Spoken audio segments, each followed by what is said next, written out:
क्यों आपको लगता है एग्रीकल्चर एक गैम्बल है? एग्रीकल्चर वैल्यू चेन में तो किसान अकेला है जो ट्रेडर नहीं है। बाकी हर कोई 10 रुपए में कोई चीज खरीदता है, 12 में बेचता है, 15 में लेता है, 20 में बेचता है। किसान अकेला है जो 20 रुपए इन्वेस्ट करता है, पर उसको हार्वेस्ट के टाइम पे ये नहीं पता होता है कि उसको 50 रुपए मिलेंगे या फिर 0। तो ऑब्वियसली बात है, इससे बड़ा जुआ क्या हो सकता है। वरुण रहेजा एक इंजीनियर टर्न्ड एग्रीकल्चर एंटरप्रेन्योर है। उन्हें शार्क टैंक इंडिया और फोर्ब्स 30 अंडर 30 ने उनकी सोलर ड्राइंग टेक्नोलॉजी के लिए रिकॉग्नाइज किया है। आज रहेजा सोलर छोटे किसानों की आमदनी बढ़ाने और फूड वेस्टेज कम करने में मदद कर रही है। सोलर ड्राइंग क्या होता है, कैसे इसका इस्तेमाल किसान कर रहे हैं? सोलर ड्राइंग एक क्लोज्ड इंफ्रास्ट्रक्चर होता है। इसके अंदर आप टेम्परेचर, ह्यूमिडिटी, एयर फ्लो उसको कंट्रोल करते हैं कि वो प्रोडक्ट को ऐसे सुखाए कि उसकी शेल्फ लाइफ 7 दिन से 1 साल हो जाए बिना उसके टेस्ट, कलर, न्यूट्रिशन और उसकी फ्रेग्रेंस को बिगाड़े। क्या आपके बिजनेस मॉडल में ऐसा पोटेंशियल है कि वो बहुत स्केल हो सकता है? डेफिनेटली।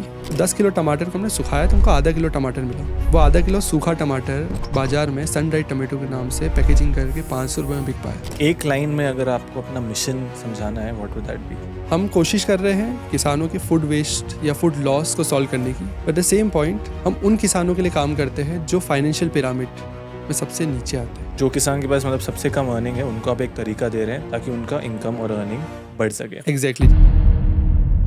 बहुत सारे यंगस्टर्स शायद आपकी तरह शार्क टैंक पे जाना चाहें। वो कैसे आपने किया, वो एक्सपीरियंस कैसा था, वहाँ से क्या हेल्प और क्या फीडबैक मिला? It was unbelievable experience. First of all, आप ड्रीम करते हो, हम बचपन से देखते आ रहे शार्क टैंक। तो सबसे बड़ा इंसाइट था मेरे लिए, how we can build this business as a corporate business, not as a social enterprise. क्योंकि ये सस्टेनेबल होना बहुत जरूरी है। मेरा अगर गलत कोई स्टेप जाती है तो मेरे पीछे 5000 किसानों की फैमिली डिपेंडेंट है मुझ पर।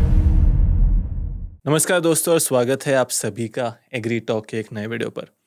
हमारा आज का एपिसोड एक बहुत ही इम्पॉर्टेंट टॉपिक पर है जिसके बारे में बहुत लोग बात नहीं कर रहे हैं, जो कि है food wastage, post harvest loss और फूड प्रोसेसिंग।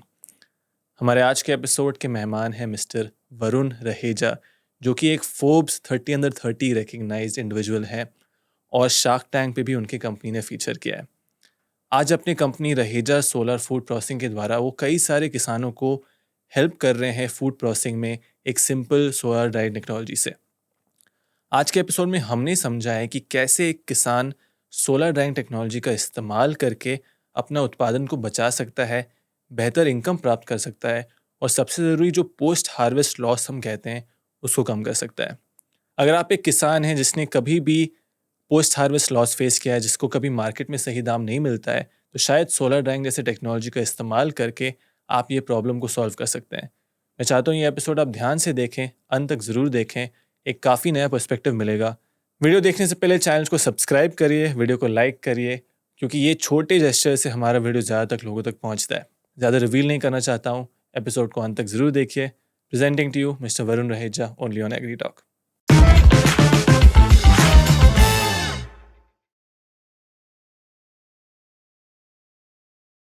वरुण भाई, फाइनली काफ़ी दिनों से मन था कि आपके साथ बात करें एग्री टॉक पर। Thank you for being here. कैसे हैं आप? बिल्कुल बढ़िया, thank you so much for having me. I think आज के एपिसोड से बहुत सारे कॉलेज स्टूडेंट्स, यंगस्टर्स इंस्पायर होंगे, क्योंकि आप एक इंजीनियर बाय एजुकेशन हो। What did an engineer do कि वो आज एक एग्रीकल्चर फील्ड में पूरा कमिटेड है? वो कहाँ से स्टार्ट हुआ? Give the audience an introduction about yourself. Sure. So पेशे से तो मैं I am a mechanical engineer, but by passion मैं एक नेचर लवर हूँ। तो मुझे जब भी एक किसी पौधे पे एक फ्रूट लगा हुआ दिखता है ना, I see it like a magic कि how is it even possible. एक दिन पहले तो वहाँ पे कुछ भी नहीं था, और एक दिन बाद आई सी अ गुड लुकिंग फ्लावर और अ ब्यूटीफुल फ्रूट जो बहुत दिखने में बहुत अच्छा है, बहुत डिलीशियस है। और जब भी मैं उसे देखता था मुझे लगता था ये जादू है। ये जो नेचर है, जो प्रकृति, it's like a magic for me, and I wanted to support it. मुझे उसको प्रिजर्व करना पसंद था। And when I saw farmer who are the closest people to the nature, मुझे लगता था प्रकृति से इतने पास में है, वो कितने लकी है। पर जब मैंने उनकी जर्नी एक्चुअली देखी, जब मैं ग्राउंड पे गया, तो मुझे पता पड़ा कि सिचुएशन बहुत टफ है। एग्रीकल्चर इज ए गैम्बल, सबको पता है, जुआ है। We don't know how the output will come out, मतलब कैसे क्या निकल के आएगा, वी डोंट नो। तो वहीं मेरी शुरुआत थी, एक मेरा पैशन था जिसके अंदर में गया, डीप गया समझने के लिए। और एग्रीकल्चर वॉज द क्लोजेस्ट, सबसे नज़दीक वही था, तो मैंने हम्म। सोचा कि मैं और जानने की कोशिश करता हूँ। ये जो आप कहें कि एग्रीकल्चर जुआ है, गैम्बल है, बहुत सारे लोग शायद ये समझे ना, मतलब where does this come from, क्यों आपको लगता है एग्रीकल्चर एक गैम्बल है? बहुत बेसिक साइंस है या बेसिक मैथ्स आई वुड से, बहुत बेसिक मैथ्स है। एग्रीकल्चर वैल्यू चेन में किसान के अलावा कोई भी ऐसा नहीं है जो जुआ खेलता है, सब सक्सेसफुल है, सबको पैसा कमा पाते हैं। क्यों? क्योंकि किसान अकेला है जो ट्रेडर नहीं है। बाकी हर कोई 10 रुपये में कोई चीज़ खरीदता है, 12 में बेचता है, 12 में लेता है, 15 में बेचता है, 15 में लेता है, 20 में बेचता है। किसान अकेला है जो 20 रुपये इन्वेस्ट करता है, पर उसको हार्वेस्ट के टाइम पे ये नहीं पता होता है कि उसको 50 रुपये मिलेंगे, 30 रुपये मिलेंगे, 20 रुपये मिलेंगे या फिर जीरो, कुछ नहीं मिलेगा। तो ऑब्वियसली बात है, इससे बड़ा जुआ क्या हो सकता है? वही आज के डेट में किसान का सबसे बड़ा तकलीफ यही है कि भाव दे दो मुझे। हर Right. आदमी वही कह रहा है कि भाई बाकी टेक्नोलॉजी छोड़ो, सब छोड़ो, क्योंकि मैं कमेंट्स पढ़ता हूँ ना, मुझे सही भाव दे दो। आज के डेट में जिन किसान से आपने देखा है, उनका ग्राउंड रियलिटी में कैसा एक्सपीरियंस? क्योंकि आप नॉर्थ ईस्ट में भी 2 साल रहे हैं, 7-8 सालों से फील्ड पे घूम रहे हैं, एक एवरेज किसान कितना कमा पाता है, क्या क्या प्रॉब्लम्स वो फेस करता है? अब एग्रीकल्चर में इफ़ आई टॉक अबाउट, अगर मैं बात करूँगा एवरेज इनकम की, तो कोई कैलकुलेशन नहीं है, मतलब हर कोई अलग इनकम लेवल पे है। और सबसे बड़ा प्रॉब्लम है कि हर किसी के पास पानी, एनर्जी नहीं है, तो वहाँ सबसे बड़ा चैलेंज आ जाता है। जो किसान शहर के पास में बैठा हुआ है वो तो अच्छा कमा रहा है क्योंकि उसको शहर में डायरेक्ट एक्सेस मिल जाता है। जो दूर बैठा हुआ है उसके साथ चैलेंज ये कि वो इतना दूर है कि उसको किसी ट्रेडर के साथ काम करना पड़ता है। और एक तीसरे टाइप के किसान होते हैं जो ट्राइबल फार्मर जिनको हम बोलते हैं, जो रिमोट विलेजेस में बैठे हैं, जिनके पास सबसे बेस्ट क्वालिटी का प्रोडक्ट होता है, जो नेचुरली ग्रोन है, जिसमें कोई प्रिजर्वेटिव, कोई पेस्टिसाइड नहीं है, उनके पास कोई मार्केट एक्सेस नहीं है। किस्मत से किसी दिन ट्रक आ जाती है तो गाड़ी में सामान भरते हैं, पैसा लेते हैं, वो किसान खुश है, पर मोस्ट ऑफ टाइम वो गाड़ी तक नहीं पहुँच पाती है। तो आई वुड से इन सबको कंसिडर करते हुए it's like random number, but on an average we feel कि 10,000 रुपये पर महीना या फिर 1,20,000 रुपये तक हर किसान की एवरेज इनकम है। 2 एकड़ की अगर मैं बात करूँ ऑन एन एवरेज तो, बट इट टोटली डिपेंड्स, बहुत रैंडम नंबर है which I am talking about, but this is the average which is a standard out there. हाँ नहीं, वही तो, मतलब मैं भी जो पढ़ा हूँ रफली 10,000 रुपये से कम ही कमाता है महीना का किसान। राइट। आप सोचो, जो पूरे देश को खाना दे रहा है, पूरे दुनिया को खाना दे रहा है, उसी को महीना का 10,000 रुपये मिल रहा है। एग्री। जो मतलब आपका एक मैं पढ़ा था कोट कहीं कि जो सबको खाना खिलाते हैं वही बिना खाए रात को सोते हैं। ये काफ़ी बड़ा ग्राउंड रियलिटी है। आई थिंक ये प्रॉब्लम आपने काफ़ी जल्दी आइडेंटिफाई कर लिया। मैं चाहता हूँ, बहुत सारे लोग आई थिंक एग्रीकल्चर की तरफ आना चाह रहे हैं, बट सही डायरेक्शंस हैं। जैसे आप इंजीनियर थे, एक ही बार से ट्रांजिशन हो गए टुवर्ड्स एग्रीकल्चर, वो कैसे हुआ, क्यों हुआ, कैसे लोग को अगर ट्रांजिशन करना है करना चाहिए? Can you throw some light on that? See, मतलब for me the story was different. मुझे नेचर से प्यार था, जैसे मैंने बताया, नेचर के सबसे क्लोजेस्ट एग्रीकल्चर था, तो उसीलिए मुझे एग्रीकल्चर इंजीनियरिंग भी करनी थी। That's why I actually came into the sector. But मुझे एग्रीकल्चर इंजीनियरिंग करने का मौका नहीं मिला क्योंकि it's not a cool thing any more. तो आपको इंजीनियरिंग कॉलेज में एग्रीकल्चर इंजीनियरिंग नहीं मिलेगा। तो सबसे क्लोजेस्ट प्रैक्टिकल चीज़ जो करने को थी वो मैकेनिकल था, तो I chose mechanical engineering as option. But 1 साल ही काम करके मुझे समझ में आया कि जितना हम प्रैक्टिकलिटी की बात करते हैं कि प्रैक्टिकल नॉलेज मिलता है कॉलेजेस में, उतना नहीं है। We know that. तो मैंने फर्स्ट ईयर तो अच्छे पढ़ाई करी, बट सेकेंड ईयर में आते से मैंने एग्रीकल्चर में काम चालू कर दिया कि मुझे नेचर के साथ प्यार है, मुझे नेचर के साथ अराउंड काम करना है, मुझे ग्राउंड पे आना है मेरे। और सबसे खास बात थी क्योंकि इंदौर में जहाँ पर मैंने इंजीनियरिंग करी है, वहाँ पर 60 बच्चे थे मेरे साथ में, उसमें से 30 से ज़्यादा के बच्चों के पापा किसान थे। तो उनके साथ मैं उनके खेतों पे जाता था, जब मैं एक्चुअली ऑब्जर्व करता था कि एग्रीकल्चर में चल क्या रहा है। और जब मैं ग्राउंड पे आता था तो मैं बहुत खुश होकर जाता था समझने के लिए क्या चीज़ चल रही है। मैं पूछता था कि आपके बच्चे को क्यों मैकेनिकल इंजीनियरिंग करा रहे हो, क्यों आप? तो दे वर लाइक कि मैं इसमें खुश हूँ कि मेरा बच्चा शहर में जाके 8,000 रुपये की नौकरी कर ले, इसके बजाय कि वो गाँव में आके खेती करे।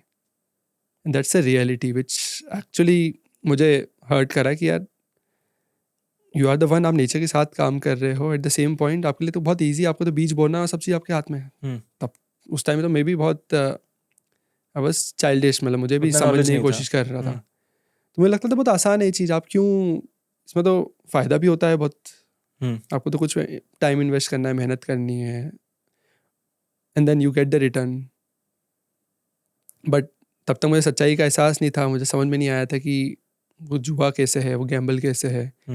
तो जब मैं डीप में गया तो मुझे पता पड़ा कि इट्स एक्चुअली बहुत स्ट्रगल्स हैं एक्चुअल में किसान के। मतलब हम लोग जो भी बाहर से देखते हैं काफ़ी मतलब लगता है अट्रैक्टिव, बट जब ग्राउंड पे जाओ तो किसान बहुत स्ट्रगल कर रहा है। मैं एक फूड पॉलिसी एनालिस्ट से बात कर रहा था, वो बोल रहे थे कि जो हम एवरेज इनकम की बात कर रहे हैं, किसान 3 से 4 हज़ार रुपये एक्चुअली कमा रहा है आज की डेट में किसान पर मंथ पर एकड़। अगर जैसे आपने बोला 2.5 एकड़ का है तब वो जाके 10 हज़ार है। 3 से 4 हज़ार तो आज हमारा एक हफ्ता का भी खर्चा नहीं होता है। राइट। वही आई थिंक आपका जो मेजर आज ऑब्जेक्टिव है, मिशन है, is to help improve that farmers income, उनके लाइफ को बेहतर करना। Right. Briefly to set context before we get into the major discussion, क्या क्या इश्यूज हैं, आप क्या करते हैं थ्रू योर बिजनेस, क्या एग्जैक्टली है आपका जर्नी, वो आप समझा सकते हैं?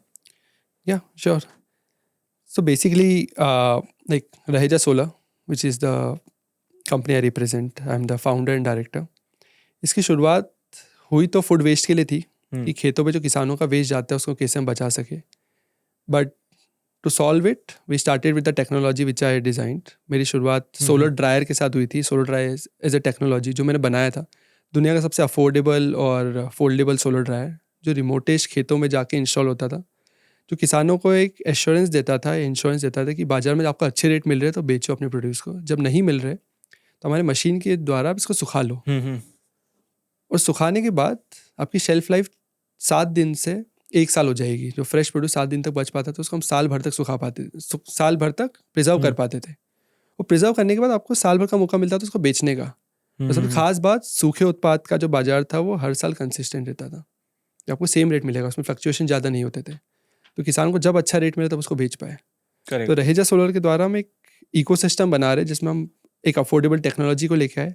हम किसान को ट्रेन करते हैं कैसे वो बेस्ट क्वालिटी प्रोडक्ट बना सके, और हम उनको बाजार तक कनेक्ट भी करते हैं। हम मार्केट लिंकेज करने में मदद करते हैं कि कहाँ पर इस प्रोडक्ट को बेचा भी जा सकता है। इंटरेस्टिंग। एक लाइन में अगर आपको अपना मिशन समझाना है, व्हाट वुड दैट बी? अगर मैं एक लाइन की बात करूं तो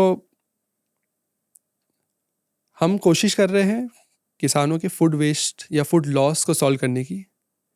बट द सेम पॉइंट, हम उन किसानों के लिए काम करते हैं जो फाइनेंशियल पिरामिड में सबसे नीचे आते हैं।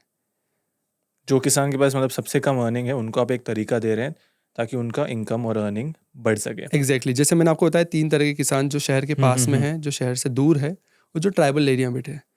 तो हम उन किसानों को ज़्यादा सपोर्ट करने की कोशिश करते हैं जो ट्राइबल में बैठे, इनका कोई मार्केट लिंकेज नहीं है, या वो किसान जो किसी ट्रेडर या मिडिल मैन के द्वारा डिपेंडेंट है। तो हाउ हमारी मदद से, हमारे इकोसिस्टम की वजह से कैसे वो डायरेक्ट एक क्लाइंट या फिर क्या डायरेक्ट कस्टमर के साथ कनेक्ट हो सके, जो बल्क में उनसे सूखा उत्पाद खरीद सके।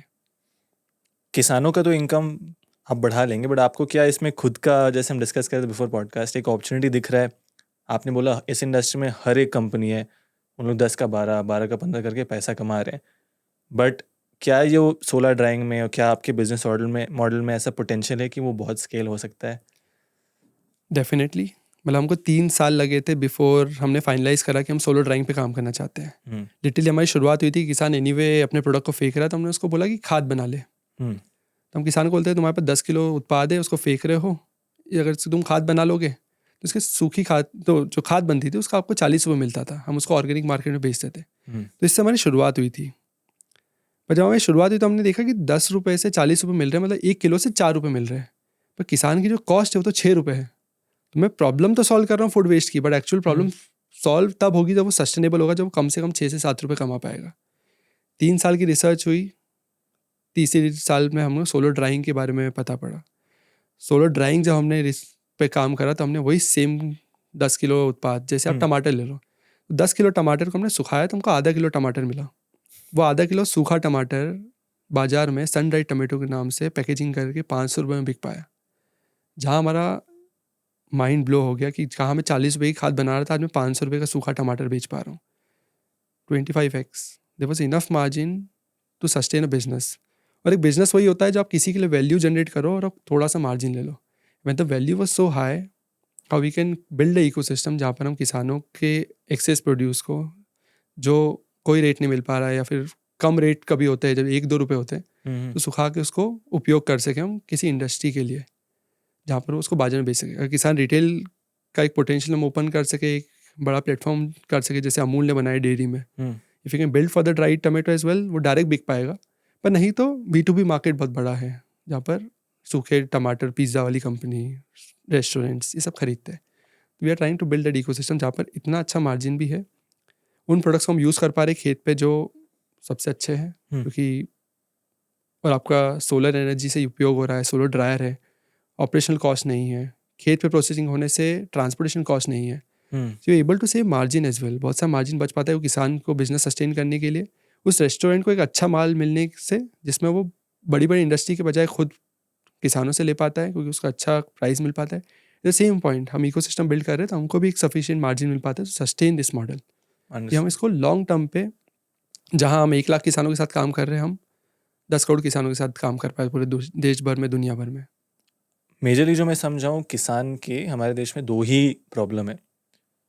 कॉस्ट ऑफ इनपुट किसान का बहुत तेज़ी से बढ़ रहा है, तो और दूसरा कि किसान को मार्केट का कोई पकड़ नहीं है। आज किसान को मानो 10 रुपये का कोई इनपुट बेच रहा है, राइट, 10 रुपये तो खर्च कर लिया, बट मार्केट में वो 10 रुपये या 12 रुपये कब 2 रुपये हो जाता है उसको कंट्रोल नहीं है, बिकॉज ऑफ विच उसका कॉस्ट ऑफ इनपुट साल बाय साल बढ़ते जाता है, कॉस्ट ऑफ आउटपुट उतना नहीं मिलता। मैं जो समझ रहा हूँ कि ये ड्राइंग रिलेटिवली एक चीप टेक्नोलॉजी है, जिससे किसान का कॉस्ट ऑफ आउटपुट भी बढ़ सकता है। एक ही जो मुझे कैच लगा, जो मैं आगे करना चाहूँगा, कि वो 10 kg टमाटर फिर 1 kg आउटपुट में आ रहा है, बट 1 kg फिर 5 रुपये में बिक रहा है जी। बाय लॉजिक आपका 10 किलो टमाटर 500 रुपये में जा रहा है, 50 रुपये का average, am I right? It is average, but बहुत बड़ी वैल्यू चेन होती है, तो हम कोशिश करते हैं कि वो रिटेल कस्टमर जो 100 ग्राम खरीद रहा है, उसके बजाय जाने के हम एक रेस्टोरेंट के पास जाए जो 10 किलो से 100 किलो खरीदे, तो मुझे ज़्यादा कस्टमर्स के पास नहीं जाना पड़ेगा, क्योंकि किसानों के लिए समस्या है कि 6 महीने हार्वेस्ट करने के बाद मैं 6 महीने मार्केट पे इन्वेस्ट नहीं कर सकता हूँ, तो एक ही कंज्यूमर तक नहीं जा सकता हूँ। If you can build a ecosystem जहाँ पर किसान सुखाए तो सही, पर एक ऐसे बायर के पास चले जाए जो बल्क में खरीद ले, तो we try to focus on that. उसका रेट भी अच्छा मिल जाता है, बट वो 500 तक नहीं मिल पाता। But anyway, if I just take example tomato itself, तो कम से कम अगर मैं 10 किलो टमाटर सुखाता हूँ तो मुझे 150 रुपये तक उसका भाव मिल पाता है, 15 रुपये किलो, 15 रुपये बल्क में। पर इससे खास बात क्या होती है, क्योंकि हमारा देश इंडिया, भारत अभी भी फ्रेश ईटिंग नेशन है, हमको अभी भी ताज़ा चीज़ें चाहिए, तो कोशिश ये रहती है कि जो अच्छा माल है, जो A ग्रेड में बिक सकता है, वो A ग्रेड में बिक जाए। जो बच गया है, जो छोटा रह गया, जो टेढ़ा मेढ़ा है, सतरंगी टमाटर होते, 3 रंग के होते हैं, उन टमाटर को हम सुखा लें और वो फिर रेस्टोरेंट के पास जाए। तो किसान एनीवे अभी जो 10,000 रुपये कमा रहा है वो तो कमाए, पर जो एक्सेस प्रोडक्ट्स है, जो 20% जो जीरो उनको वैल्यू दे रहा है, अगर उससे भी कमा सके, तो हम यहाँ पर कम से कम 30 से 40% वैल्यू इंक्रीज़ की बात करते हैं कि हम 30 से 40% एक्स्ट्रा इनकम कमा सकता है किसान उन प्रोड्यूस से, इसकी अभी कोई वैल्यू नहीं है। समझ गया। मैं जो समझाऊँ कि मेजरली आप वो टमाटर यूज़ कर रहे हैं जो मार्केट में नहीं बिक सकते हैं, जो ख़राब हो गए हैं। ख़राब नहीं हुए, ख़राब होने वाले हैं, मतलब हाँ, ख़राब हो सकते हैं पोटेंशियली, हैं। मार्केट में उसका भाव हाँ जी, नहीं मिलता है। इंटरेस्टिंग। इस पे काफ़ी क्वेश्चन है, डिस्कस करेंगे, बट मैं चाहता हूँ थोड़ा टॉप से स्टार्ट करें। बहुत सारे जनरल पब्लिक, किसान तो जानते ही होंगे, बट ये नहीं रियलाइज़ करते कि हमारे देश में कितना खाना वेस्ट होता है। खाना 2 लेवल पे वेस्ट होता है। एक तो किसान के खेत पे, हाँ जी, मार्केट पहुंचने से पहले ही मेजॉरिटी खाना बर्बाद हो जाता है, जो हम पोस्ट हार्वेस्ट लॉस कहते हैं। दूसरा कंज्यूमर लेवल पे, जी। कंज्यूमर तक खाना पहुंच गया, वो भी काफ़ी वेस्ट करता है। सिंपल शब्दों में समझा सकते हैं पोस्ट हार्वेस्ट लॉस क्या होता है और एग्रीकल्चर में कैसे कितना फूड वेस्ट हो रहा है। तो जैसे आपने बताया अभिनव, लाइक वेस्टेज तो हर लेवल पे है, फार्म लेवल पे भी है, कंज्यूमर लेवल पे है। अगर मैं इसको बीच में बाइफिकेट करूं, तो खेत पे सबसे पहले एक लेवल ऑफ प्रोड्यूस फेंका जाता है, जो होता है पका हुआ फल या पका हुआ सब्जी, जो पक जाती है, जो ट्रांसपोर्ट ही नहीं हो सकती, वो खेतों पे रह जाती है। सेकेंड लेवल होता है ट्रेडर या फिर मिडिल मैन, या फिर जो फर्स्ट लेवल ऑफ बायर होता है, उनके स्टैंडर्ड्स होते हैं कि सही साइज़ का प्रोडक्ट्स होना चाहिए, उनको डिफरेंट कलर्स नहीं चाहिए, राइपनेस डिफरेंट नहीं चाहिए, सो वो उस बेसिस पे सॉर्टिंग करते हैं। सो वहाँ पर 10% वेस्टेज होता है। सो खेत पे पहले जो पक गए फल, उनका वेस्टेज होगा, फिर मिडिल मैन लेवल पे 10-15% का वेस्टेज होता है। एंड देन अगर जो हम नई प्रोसेस देख रहे हैं, supermarkets and quick commerce आ गए हैं, उनके स्टैंडर्डाइजेशन और स्ट्रिंजेंट होते हैं, उनके और टफ मेंटेन करने के लिए और 5% वेस्टेज होता है। जैसे कम से कम 15 से 20% फल के अंदर, सब्जियों में 20 से 25% वेस्टेज ग्राउंड लेवल पे या फिर कंज्यूमर तक पहुंचने से पहले होता है। इसमें मैं वो कंसीडर नहीं कर रहा हूँ जो ट्रांसपोर्ट के दौरान दब गए टमाटर वो ख़राब हो रहे हैं, वो तो और भी है। वो भी है। बहुत सारी पत्तियों वाली लीफी वेजिटेबल्स में बहुत बड़ा चैलेंज होता है जहाँ पे दब जाती है, गलने लग जाता है। तो वो एक अलग लेवल ऑफ वेस्टेज है जिसमें इसको अवॉइड करा जा सकता है कि आप खेत पे या फिर माइक्रो लेवल पे हम FPO लेवल पे हम उसको पहले ही ऑब्जर्व कर लें कि ये ओवर राइपन है, ये ख़राब हो जाएगा ट्रांसपोर्ट में, तो उसको हम पहले ही सॉल्व कर सकें। एंड देन जो कंज्यूमर तक पहुंचता है, तो कंज्यूमर 7 दिन में अगर नहीं कंज्यूम कर पा रहा तो वहाँ पर वेस्टेज अलग है। करेक्ट। मैं मिला जुला के मैं पढ़ रहा था लगभग 30 से 40% प्रोड्यूस मतलब केवल फूड वेस्ट ही हो रहा है। हाँ जी। मानो 100 किलो किसान हार्वेस्ट कर रहा है, उसमें से मार्केट पहुंचने से पहले एंड मार्केट पहुंचने के बाद 40 किलो केवल वेस्ट हो रहा है। हाँ जी। इतना बड़ा प्रॉब्लम है, कोई इसके बारे में कुछ कर क्यों नहीं रहा है? मतलब आपको छोड़ के आई अंडरस्टैंड की सरकार क्यों नहीं कर रही है कुछ इसके बारे में, दूसरे स्टार्टअप्स क्यों नहीं आ रहे इधर? एक्चुअली काम तो बहुत हो रहा है, हम्म बट एक सबसे बड़ा चैलेंज है जो हमारे देश में है, हम सब अपने अपने लूप में काम करते हैं, अपने अपने एरिया मतलब अपने अपने इकोसिस्टम में काम करते हैं। हम साथ में जब मिल जाए ना, तो it can bring a big chain of reaction. जैसे हम अभी कोल्ड स्टोर की कंपनी के साथ काम कर रहे हैं, हम उन लोगों के साथ काम कर रहे हैं जो नेट हाउसेस या पॉली हाउसेस में काम करते हैं। हम क्विक कॉमर्स के साथ भी काम कर रहे हैं जहाँ पर उनका वेस्टेज को हम अवॉइड कर सकें, क्योंकि इन सब का रोल है एग्रीकल्चर के अंदर। We can't solve it alone. मतलब हम 90,000 करोड़ की प्रॉब्लम है, हर एक कंपनी जब तक साथ में मिलकर नहीं आएगी जो इसमें रोल प्ले करती है, वी कांट कम इन। और हम कंज्यूमर को नहीं बोल सकते कि वो मिसफिट्स प्रोडक्ट्स को, जो US में और UK में आजकल कल्चर आया है, यूरोप में और US में, कि जो टेढ़े मेढ़े सब्जी आप उनको भी खरीदो, हमारे कंज्यूमर को भी पुश नहीं कर सकते। तो हमारी सबकी जिम्मेदारी बनती है कि how we can all work together और इसको सॉल्व कर सके।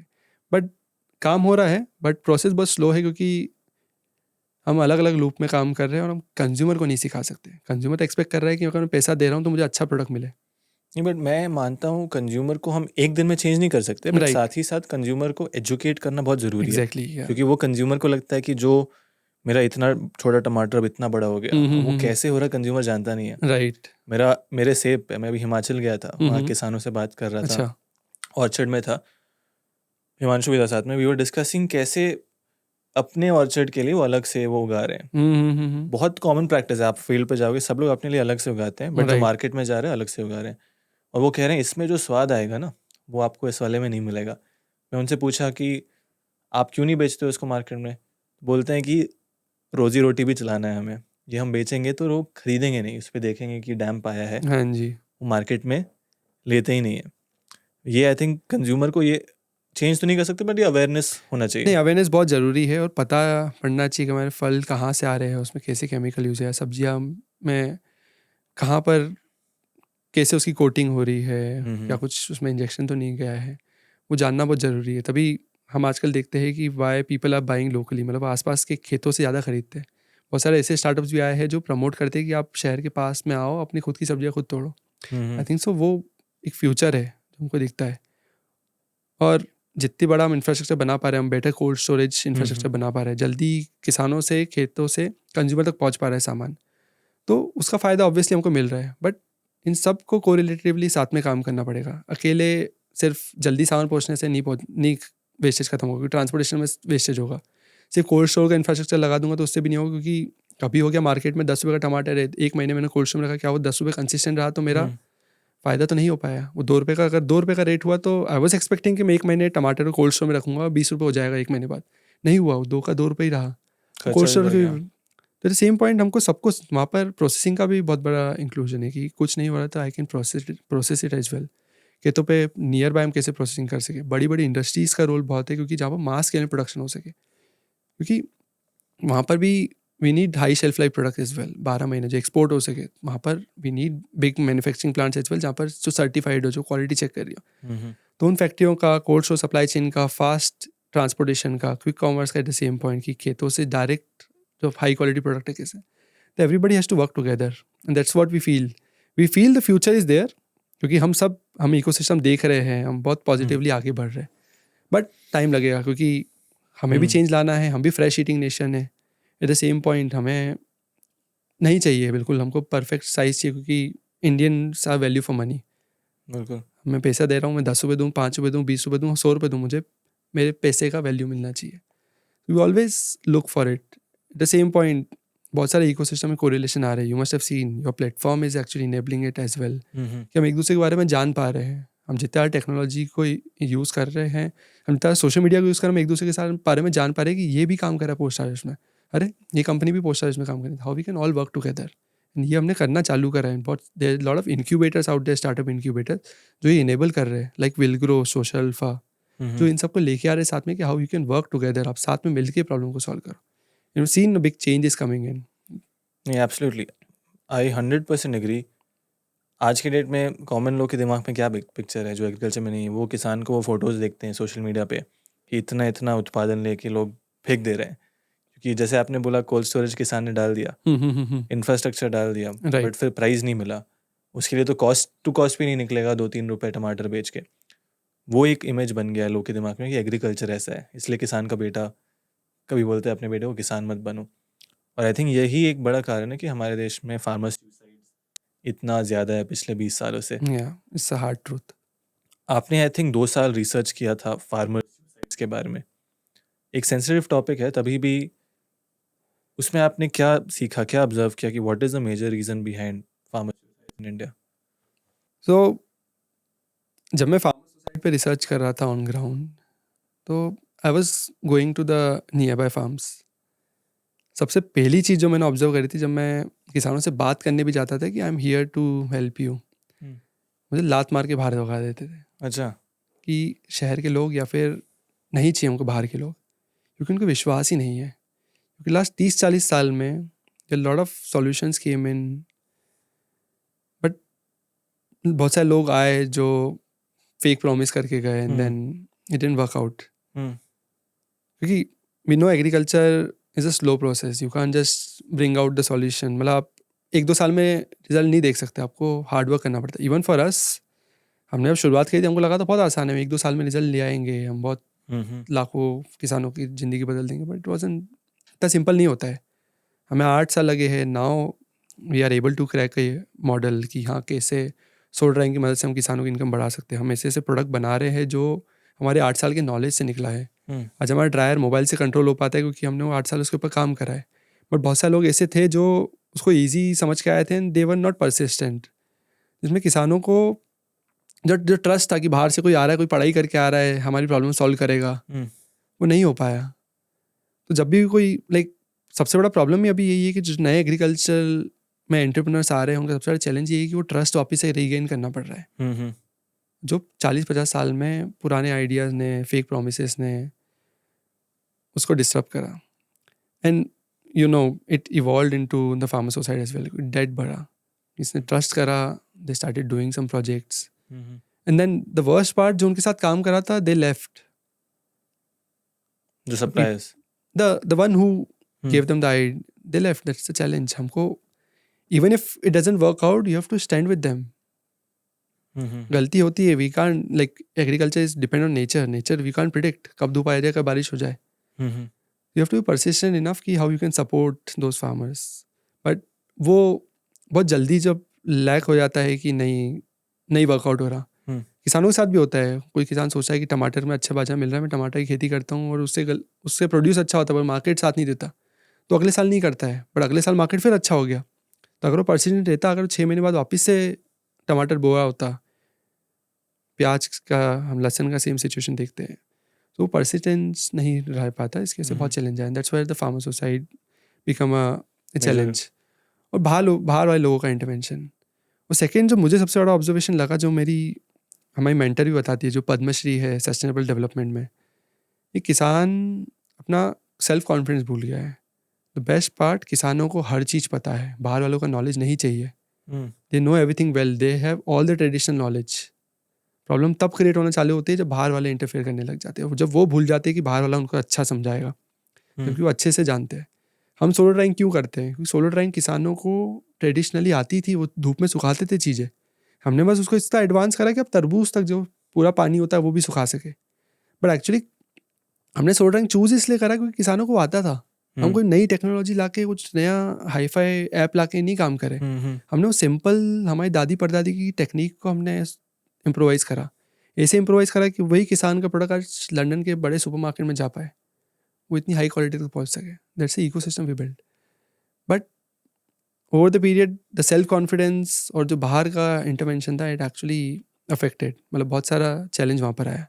एंड आई फील जो यंग जनरेशन, जो एंटरप्रेन्योर्स आ रहे हैं टेक्नोलॉजी को लेके, जो सक्सेसफुली लगे हुए हैं, there are lot of entrepreneurs आपके प्लेटफॉर्म पे भी आए हैं जो 8-10 साल से लगे हुए हैं। We know lot of big startups out there as well. Akshay Kalpa is one of the example, तो 20-25 साल से लगे हुए हैं जर्नी में। They are able to see the success क्योंकि they were persistent. So I feel it is present, it was the past. Farmer suicide हमने देखा है, but we have to be persistent. We don't see it as a future. We feel कि we will be able to solve it. नहीं, definitely है। जैसे आपने बोला, किसानों का वो कॉन्फिडेंस एक प्रकार से ख़त्म हो गया। जिन भी किसान से मैं इंटरेक्ट करता हूँ, ऑन फील्ड, ऑनलाइन, सब लोग को वही है कि बाहर वाले सब आके सिखाते तो हैं, बट किसान का जो मेजर प्रॉब्लम है कोई नहीं समझ पाता है। इन्फ्लेशन का जो हम बात करते हैं, इन्फ्लेशन में सब चीज़ का प्राइस बढ़ता है, कॉस्ट ऑफ इनपुट्स बढ़ते हैं, हमारे कपड़ों का प्राइस बढ़ता है, केमिकल्स का, प्लास्टिक का, ग्रीन हाउस का। बट क्या उसी रेट पर मार्केट में फूड का इन्फ्लेशन हो रहा है? नहीं। हमारी सरकार फूड इन्फ्लेशन अलाउ नहीं करती है, क्योंकि जैसे ही फूड इन्फ्लेशन होगा तो जो कंज्यूमर का हम बात करते हैं वहाँ से आपका रेवोल्यूशन, प्रोटेस्ट आने लगेगा। तो वो आई थिंक मेजर प्रॉब्लम है कि कॉस्ट कभी वर्कआउट नहीं होता है। इसी में किसान लोन लेने जाता है, डेट में पड़ जाता है, लोन दे नहीं पाता है, फिर अपना life. And that's why I feel कि बहुत सारी ऐसी डेवलपिंग नेशन है जिन्होंने इसके ऊपर बहुत अच्छे से काम करा। अगर आप साउथ ईस्ट एशिया जाएंगे, where food processing is the big thing. मतलब आप मानेंगे नहीं, अगर 1 लाख टन अगर आम का प्रोडक्शन हो रहा है तो 70,000 टन प्रोसेस होता है। मतलब 70 से 80% जितना टोटल प्रोडक्शन है उसका प्रोसेसिंग होता है। यूएस, चाइना से डेवलप्ड नेशन भी 45 से 50% टोटल प्रोडक्शन का प्रोसेसिंग करते हैं। आप मानेंगे नहीं, इंडिया सिर्फ 3 से 5% पे है। 3 से 5%? That's it. यूएस कितना आपने बोला? 45%।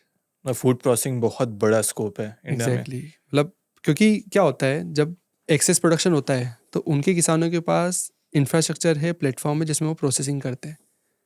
जब हमारे एक्सेस प्रोडक्शन होता है, जब हमारे यहाँ उत्पाद ज़्यादा हो जाता है तो हमारे यहाँ कलेक्टर के सामने फेंक के जाते हैं, क्योंकि कोई ऑप्शन ही नहीं है। वहाँ प्रोटेस्ट होती है कि रेट बढ़ाओ, क्योंकि वहाँ पर इनफ इंफ्रास्ट्रक्चर नहीं है। और वो बिल्ड करना बहुत ज़रूरी है, क्योंकि हमको बैकअप चाहिए। हम एक साथ प्रोडक्शन करते हैं, सब किसान एक साथ हार्वेस्ट करते हैं, बट हम एक साथ कंज्यूम नहीं कर सकते। अब सबको एक साथ नहीं बोल सकते कि आज सबको टमाटर खाने पूरे देश में, एक साथ प्रोडक्शन हुआ है। उसकी साइकिल है। तो जब तक कंसिस्टेंटली अगर डिमांड है तो कंसिस्टेंट सप्लाई होना भी बहुत ज़रूरी है, जिसके लिए आइदर यू स्टोर इट, जिसमें इंफ्रास्ट्रक्चर चाहिए कोल्ड स्टोर का, और यू प्रोसेस इट, कि आप रेस्टोरेंट्स में, कैफ़ेज़ में, होरिका में ब्रांड्स के थ्रू रेगुलर कंजम्पशन करा सके लोगों का, क्योंकि हर जगह फ्रेश अवेलेबल नहीं है। How can go export? India is the largest producer of mango banana, but हम dried mango, dried banana export नहीं करते हैं। यूएस, यूके में it's a very big snack. तो वहाँ पोटेंशियल है कि हम उसको कैसे पहुँचा सके। वहाँ पर कंजम्पशन है, वहाँ फ्रेश भी मिलता है, बाहर से आके वहाँ से ड्राइड भी मिलता है। हमारा फ्रेश मिलता है तो ड्राइड का कंजम्पशन नहीं है। तो how food processing can play a role, it's very important. और हम बहुत पीछे हैं अभी। We have to build the infrastructure, we have to accept कि अब सिर्फ फ्रेश उगा के, फ्रेश बेच के हम सस्टेनेबल बिजनेस मॉडल नहीं बना सकते। एग्रीकल्चर नहीं है, क्योंकि डिपेंडेंसी नहीं रख सकते। इस साल आम के साथ हुआ है, पहले बारिश होने की वजह से आम की फसल खराब हुई है। 4 रुपये 10 रुपये में आम गए हैं। हमारे किसानों ने उसको प्रोसेस करा उसके ख़राब होने से पहले। उनको कितना मिला? उनको हमने 14 किलो आम सुखाने से आपको 1 किलो सूखा मिलता है, जिनको हम 450 रुपये में खरीदते हैं। मतलब 14 किलो का 450 मिला उनको। मतलब कम से कम वो 30 रुपये किलो कमा पाए, जहाँ पर 4 से 5 रुपये रेट था। ऑलमोस्ट 6 गुना ज़्यादा किसान कमा पा रहे हैं सोलर ड्राइंग से। आई वॉन्ट से 6 गुना ज़्यादा, क्योंकि उनकी कॉस्ट 15 रुपये थी, तो मैं बोलूँगा डबल मिला है। पर मैं अगर मार्केट रेट से कंपेयर करूँगा तो 6 गुना है। बट आइडियली मैं जो अपना कॉस्ट ऑफ इन्वेस्टमेंट है उससे करना चाहिए कि मैं प्रॉफिट को देखता हूँ। बिल्कुल, exact, just to that's a good, I am happy ये आपने बोला। इस पे आते हैं। आई थिंक मेजरली इस पॉडकास्ट से मैं चाहता हूँ ये टेक्नोलॉजी के बारे में लोग सीखें। फूड प्रोसेसिंग, जैसे आपने बताया, यूएसए, यूरोप में, उन देशों में बहुत ज़्यादा हो रहा है। वहाँ पे पोस्ट हार्वेस्ट लॉस भी काफ़ी कम है कंपेयर टू इंडिया। हाँ जी। एंड एक फूड प्रोसेसिंग का एक तरीका है सोलर ड्राइंग। हाँ जी। सोलर ड्राइंग क्या होता है एंड कैसे इसका इस्तेमाल किसान कर रहे हैं अपना इनकम इंक्रीज़ करने के लिए? 5 रुपए का जो आम है उसे 30 रुपए में वो कैसे बेच पा रहे हैं? एकदम बेसिक से स्टार्ट करते हैं। सो बेसिक की शुरुआत करूँ तो बेसिक यही है कि हम जनरेशन से करते हुए आ रहे चीज़। अगर हम अभी भी होता है कश्मीर में देखेंगे, आप राजस्थान में देखेंगे तो किसान अभी भी सुखाता है अपने प्रोडक्ट को और उसको गर्मियों के टाइम पे यूज़ करा जाता है। अभी तो हम देखते हैं इनऑर्गेनिक प्रोड्यूस होने लग गया है, कन्वेंशनल प्रोडक्शन होने लगा है, तो साल भर सब्जियाँ मिलती है। आप यहीं पे 50 साल 100 साल पहले जाएंगे तो आपको सिर्फ ऑर्गेनिक प्रोडक्ट मिलते थे जो ठंड में होते थे। तो पहले सब्जियाँ ठंड में होती थी, हम गर्मी में वड़ी दाल का कंजम्पशन ज़्यादा करते थे। और वड़ियाँ बनती कैसे थी, सुखा लेते थे उसको ठंड के टाइम पे जब एक्स्ट्रा प्रोडक्शन होता था। सेम चीज़ सूखे बैंगन, सूखी भिंडी, सूखी पत्ता गोभी, कसूरी मेथी सबसे कॉमन एग्जाम्पल है, हम अभी भी कंज्यूम करते हैं कसूरी मेथी। कसूरी मेथी होती मेथी है जिसको सुखा लिया। कसूर तो एक जगह है पाकिस्तान की जहाँ पर कसूरी मेथी एक बेस्ट क्वालिटी की होती है, पर मार्केट में जो कसूरी मेथी मिलती है तो अक्रॉस द कंट्री जो मेथी को सुखा के मेथी सूखी मेथी बनाई जाती है, इसकी हम सब्जी खाते हैं। तो ये कॉमन ट्रेडिशन था जो सालों से चला आ रहा था। बट कन्वेंशनल प्रोडक्शन आने की वजह से साल भर सबको सब्जियाँ फ्रेश मिलने की वजह से, जहाँ पर केमिकल की मदद से हमने गर्मियों में भी सब्जियाँ उगाना चालू करा, वो ट्रेडिशन धीरे धीरे कम होते गया, जहाँ पर हम मिस आउट कर गए। Eight the same point pollution बढ़ा, तो धूप में हम जो ओपन सन ड्राइंग करते थे वहाँ पर पॉल्यूशन होने की वजह से बर्ड्स का इंटरवेंशन होता था, तो फूड हाइजीनिटी इतनी नहीं रहती थी, फूड सेफ्टी नहीं रहती थी। FSI के नॉर्म स्ट्रिंजेंट हुए तो वो टफ होने की वजह से किसान अगर धूप में सुखा भी रहा है तो बेच नहीं पा रहा है। तो हमने उसी को टेक्नोलॉजी की मदद दी। यहाँ पर सोलर ड्राइंग एक क्लोज्ड इंफ्रास्ट्रक्चर होता है जिसके अंदर आप टेम्परेचर, ह्यूमिडिटी, एयर फ्लो, हवा, ह्यूमिडिटी को और तापमान को इस टाइप से आप उसको कंट्रोल करते हैं कि वो प्रोडक्ट को ऐसे सुखाए उसकी शेल्फ लाइफ 7 दिन से 1 साल हो जाए बिना उसके टेस्ट, कलर, न्यूट्रिशन और उसकी फ्रेग्रेंस को बिगाड़े। 7 दिन से 1 साल? 7 दिन से 1 साल, मतलब आप उसका एक्चुअल से पानी निकाल रहे हैं और बाकी सारे उसमें न्यूट्रिशन उसमें रहते थे। और जब भी आपको उसको कंज्यूम करना है, आपने सब्जी लो या फल लो, उसको गर्म पानी में डालो और आप उसकी सब्जी बना सकते हो। जैसे हम मेथी के साथ करते हैं, मेथी आलू की सब्जी बनती है, मेथी मटर मलाई बनता है। वो कैसे बनता है, सूखी मेथी होती है, उसको यूज़ कराया जाता है। हम रेस्टोरेंट्स में जाते हैं, आजकल रेस्टोरेंट्स में सूखे प्याज टमाटर की ग्रेवी बनती है। हम गार्लिक ब्रेड कंज्यूम करते हैं शहर में, सनड्राइड टमाटो कंज्यूम करते हैं। तो क्या होता है, वही टमाटर होते हैं जो फेंके जा रहे हैं। अभी तो हम इटली से इंपोर्ट करते हैं सनड्राइड टमाटो, हमारे किसान कोलार में, अनंतपुर में, नासिक में 2 रुपये में फेंक रहा है। वही चीज़ हम इंपोर्ट कर रहे हैं। तो सोलर ड्राइंग का मदद ये है कि वो प्रोडक्ट जो फेंका जा रहा है उसको हम इस टेक्नोलॉजी की मदद से इस हिसाब से सुखा सके, उसका पोषक तत्व तो बना रहे। उसको कोशिश करते हैं विद आवर टेक्नोलॉजी, हमारी solar drawing technology mobile control भी है, तो IoT से हम इस चीज़ को ट्रैक भी करते हैं कि कैसे हमारी टेक्नोलॉजी बेटर हो सके। सो मेन प्रिंसिपल ये है कि सुखाना है, इस हिसाब से सुखाना है कि हाइजीनिटी मेंटेन हो, पोल्यूशन से दूर हो, UV रेडिएशन हम अवॉइड करते हैं तो उसमें फ़िल्टर होता है। एंड देन सुखा के हम उसको, जैसे हम मसाले रखते हैं, जैसे हम हल्दी मिर्ची सुखा के रखते हैं, वैसे आप सूखे सब्जियां सूखे फलों को सुखा के पैकेट में रख सकते हैं। इंटरेस्टिंग। एंड यहाँ पे जैसे आपने आम लाया है, बनाना है, कई सारी चीज़ हैं, क्या हर चीज़ सोलर ड्राई हो सकता है? मैं इसलिए पूछ रहा हूँ क्योंकि टमाटर का तो हम बात कर रहे हैं, बट ये प्रॉब्लम सारे किसान का है। हाँ जी। चाहे वो शिमला मिर्च हो, चाहे वो केला हो, चाहे वो टमाटर हो, चाहे वो आम हो जी, कहीं ना कहीं सारे किसान कुछ ना कुछ बर्बादी तो कर रहे हैं। हाँ जी। क्या इसमें कोई लिमिटेशन भी हो सकती है कि केवल ये क्रॉप कर सकता हूँ, ये क्रॉप नहीं कर सकता हूँ? आई वुड से मोस्टली आप हर चीज़ सुखा सकते हैं, तरबूज तक हर चीज़ सुखा सकते हैं जो पूरा पानी होता है। और सोलर ड्राइंग का सिर्फ एप्लीकेशन फलों सब्जियों में नहीं है, मछली सुखाने में, इवन फाइबर्स जो रेशे होते हैं कोकोनट के, कोकोपीट, हाँ, कोकोपीट के लिए, काऊ डंग के लिए, बनाना फाइबर को सुखाया जा सकता है। इसके बाद अचार पापड़ भी सोलर ड्राई में सुखाते हैं लोग। लाइक इट्स अ वास्ट मतलब मार्केट। इवन जड़ी बूटियों को सुखाते हैं, एक्सट्रैक्ट निकालने के लिए आप उसको धूप में सुखाते हैं तो आपका ऑयल निकल जाता है, सोलर ड्राइंग में सुखाने से आपका एक्सट्रैक्ट बेटर निकलता है। गुलाब को सुखाने में बहुत यूज़ होता है। आपने गुलाब की बर्फ़ी खाई होगी जो स्वीट्स में आजकल यूज़ होती है। चाय में हम देखते हैं अदरक आती है, अदरक टी आती है, लेमन टी आती है, वहाँ यूज़ होता है। तो ऑलमोस्ट हर चीज़ सुखाई जाती है। कुछ लिमिटेशन होते हैं बट इट इज़ सॉल्वेबल। आलू को सुखाने में थोड़ा इशू आता है क्योंकि उसमें आपको स्टार्च को निकालना रहता है, you have to do blanching, जो खेतों में पॉसिबल नहीं हो पाती। बट अगर आप प्री प्रोसेसिंग करके कोशिश करें तो सोलर ड्राइंग हर चीज़ में पॉसिबल हो पाती है। सोलर ड्राइंग तो मैं अज्यूम कर रहा हूँ कि एक तरीका है। हाँ जी। ऐसे कई सारे और तरीके भी होंगे। अभी एग्जिस्टिंग कैसे होता है ये? सो मोस्टली इलेक्ट्रिक ड्राइंग होती है। इलेक्ट्रिक ड्राइंग क्या होता है? इलेक्ट्रिक ड्राइंग में एक बड़ी इंडस्ट्री सेटअप होती है जहाँ पर किसानों से उस टाइम पे ख़रीदा जाता है जब रेट बहुत कम होते हैं। वो एक फैक्ट्री में आता है जहाँ पर मैनुअली मशीनों के थ्रू पूरा प्रोसेसिंग होता है, जिसमें बिजली की मदद से गर्मी बनाई जाती है और वो गर्मी का यूज़ होता है। पर इसमें प्रॉब्लम ये है कि ऐसी बड़ी इंडस्ट्री में पॉसिबल है। किसानों के लेवल पे जो एक्चुअली, जैसे मैंने आपको बताया कि जो सबसे ज़्यादा मेहनत कर रहा है उसको ही भूखा पैसा सोना नहीं पड़ मिल रहा रहा है, है, हाँ। उसको पैसा नहीं मिल रहा है। सो बेनिफिट पहुंचाने के लिए solar drying is intervention which came in, but there are other technology out there. Solar drying के अलावा इलेक्ट्रिक ड्राइंग है, फ्रीज ड्राइंग है, स्प्रे ड्राइंग है, बट वो सक्सेसफुल है बड़े स्केल पे। अगर आप उसको छोटे स्केल में करना चाहोगे तो वो सक्सेसफुल नहीं है। बट वहाँ पर किसानों की प्रॉब्लम सॉल्व नहीं हो रही है, सस्टेनेबल नहीं है, क्योंकि आप एक बार में 2 रुपये में तो टमाटर खरीद लोगे, पर अगले साल क्या होगा वो सेम किसान आपको नहीं देगा। तो दैट्स वाई सोलर फ्री है सबसे बड़ा इंटर। और अभी हमारा बिजली नहीं पहुंच पाई हर गांव में, वो रिमोट एरिया में भी 2 से 3 घंटे ही बिजली पहुंचती है, तो वहाँ पर आप सोलर इलेक्ट्रिक ड्राइंग नहीं कर सकते। तो प्रॉब्लम को खेत पे ही सॉल्व करने के लिए solar drying is intervention which comes in, but there are other methods out there, बहुत सारी तरीके हैं। नहीं, मैं जो समझ रहा हूँ कि ये बड़े इंडस्ट्री सेटअप्स हैं। आज अगर मैं टमाटर की ही बात करते हैं, टमाटर का किसान हूँ, तो सबसे पहले तो अगर मैं 2 रुपये बेच रहा हूँ तो वो मैन्युफैक्चरिंग वाला भी मेरे से 2 रुपये ही लेगा। हाँ जी, तो मेरा क्या इसमें फ़ायदा हो रहा है? मेरा तो वही 2 रुपये एडिशनल मिल रहा है। एंड सोलर ड्राइंग का एडवांटेज ये है कि किसान खुद एक प्रकार से अपने खेत के आसपास सेट कर सकता है। क्या मैं सही हूँ? Right, exactly. इसमें सबसे खास बात जो हो पाती है किसान भी और एक माइक्रो एंटरप्रेन्योर भी, कि अगर गांव में कोई एक स्टार्टअप चालू करना चाहता है, बिजनेस चालू करना चाहता है, तो वो ड्राई लगा के आसपास के किसानों को मदद कर सकता है।